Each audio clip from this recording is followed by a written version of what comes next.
He guys, welcome back our new blog. कैसे हैं आप सब? आई होप आप सब बहुत अच्छे होंगे और मैं भी अच्छी हूँ। तो जैसा आप सबको पता है कि मैं तैयारी कर रही हूँ एसएससी सीजीएल 2024 की, साथ में मेरी एसआई की भी तैयारी चल रही है। तो क्योंकि अभी कोई वैकेंसी नहीं आई है, ना ही यूपी कांस्टेबल की और ना ही यूपी एसआई की, ना ही आरपीएफ एसआई, कोई भी वैकेंसी फिलहाल तो नहीं आई। लेकिन मेरी प्रिपरेशन कंटिन्यू है, यूपी एसआई के लिए भी है और आरपीएफ एसआई के लिए, क्योंकि जीके वगैरह तो सबका सेम रहता है, मैथ भी सेम ही रहेगा।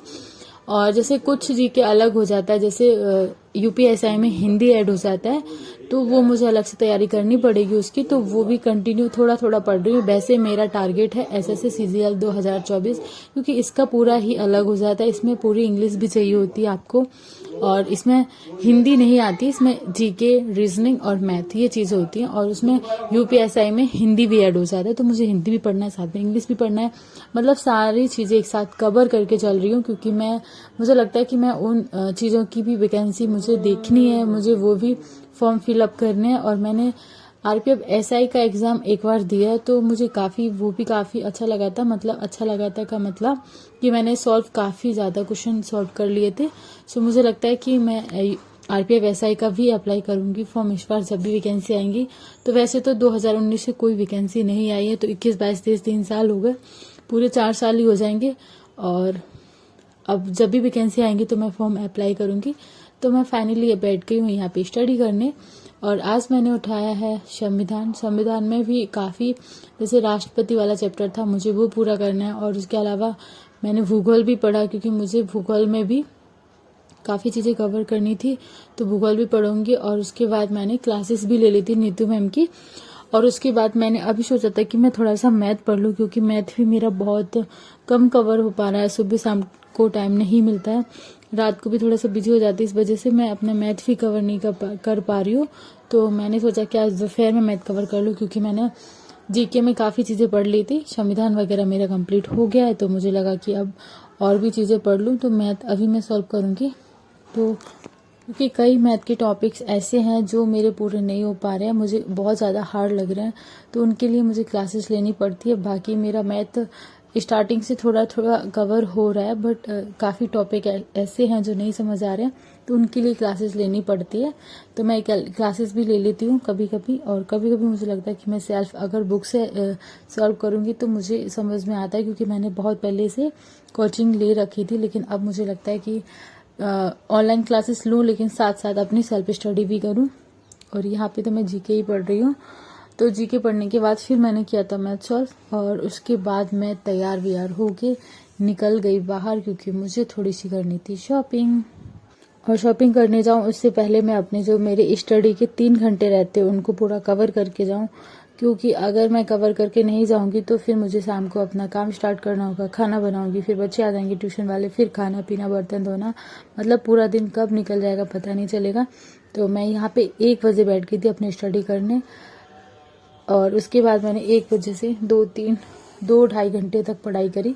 3 घंटे तो कंप्लीट नहीं हो पाए, पर फिर मैं 2.5 घंटे पढ़ाई करने के बाद निकल गई। मैंने सोचा मैथ अब करूंगी रात को सॉल्व, क्योंकि मैथ थोड़ा थोड़ा ही सॉल्व हो पा रहा था। और मैं पहुंच गई, यहाँ पे एक मार्केट लगता है, रिवर फ्रंट है गुजरात में, अहमदाबाद में, वहाँ पे। तो यहाँ पे भी काफ़ी अच्छी मार्केट, ये कपड़ों के लिए, जैसे स्वेटर, गर्म कपड़े, स्वेटर, शॉल वगैरह वगैरह, ये सारी चीज़ें मुझे काफ़ी शॉपिंग करनी थी, सबके लिए, मेरे लिए भी और योगी जी के लिए भी। तो मैंने यहाँ पे योगी जी के लिए स्वेटर पसंद किया। बाकी सबके लिए भी एक एक स्वेटर लेने थे, तो किसी के लिए ग्रीन कलर, किसी के लिए थोड़ा अलग, किसी के लिए गोल्डन।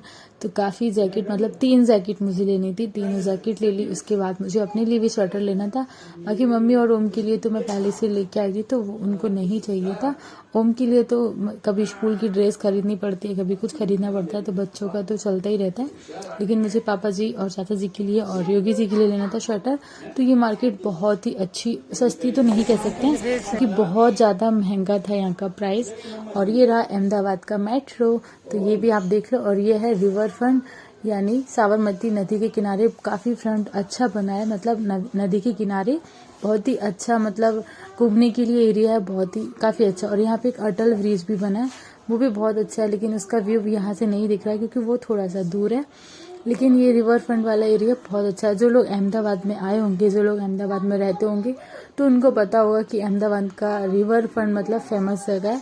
और काफी अच्छा तो भी है। उसके बाद हम लोग थोड़ा सा यहाँ पे घूमे, काफी अच्छा एरिया था और काफी अच्छा व्यू भी था, क्योंकि नदी के किनारे हमेशा कभी भी जाओ देख के एक थोड़ा सा मनमोहन सा हो जाता है, मतलब देख के लगता है कि हाँ वाह अमेजिंग सी जगह है। तो इसके बाद हम लोगों ने शॉपिंग करके फिर से हम थोड़ा सा बाहर खड़े हुए, थोड़ा सा रेस्ट किया। और हम लोग यहाँ पे बात कर रहे थे स्वेटर की, कि जो हम लोगों ने जैकेट ली तो वो काफी महंगी पड़ी है, 2500 रुपए की कुछ एक जैकेट पड़ी है। तो योगी जी बोल रहे थे कि इतना महंगा, मतलब ठीक है ज्यादा महंगा नहीं है।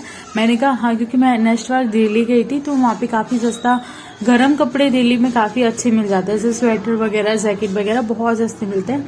तो मैंने कहा वहाँ सस्ते मिलते हैं, तो योगी जी बोल रहे हैं कि हाँ ठीक है वहाँ सस्ते मिलते हैं, लेकिन अगर अपने यहाँ से वहाँ जाएंगे तो अपने को तो उतनी ही बात है, क्योंकि जो टिकट करा के फिर वहाँ शॉपिंग करने जाएंगे तो अपने लिए वहाँ महंगे ही महंगे पड़ेंगे, क्योंकि जनरली जाएंगे तो 4-5 स्वेटर ही खरीदेंगे, उससे ज्यादा तो खरीदेंगे नहीं। तो बस इतनी सी शॉपिंग के लिए अगर वहाँ जाओ तो अपने लिए सेम रेट ही पड़ेगा, क्योंकि वहाँ का रेट भी यही रहेगा। जैसे यहाँ 2500 में मिला तो वहाँ 2000-1800 में मिल जाएगा, बस इतना ही फर्क रहता है, इससे ज्यादा फर्क नहीं रहता। तो बस हम लोग यही टॉक कर रहे थे। और उसके बाद हम लोग थोड़ा सा वहाँ कुछ खाए पिए, नाश्ता पानी किया, फिर निकलने लगे घर पे। तो जो लोग अहमदाबाद से होंगे तो वो लोगों ने ये वाला व्यू जरूर देखा होगा। ये है साबरमती नदी का पूरा रिफंड, और ये सामने जो दिख रहा है ये है अटल ब्रिज, मतलब बहुत अच्छा ब्रिज बना है ये, मतलब फुटपाथ वाला है, मतलब ऐसे पैदल चलने के लिए, ऊपर आराम से घूमो फिरो, बस ऐसा ही है।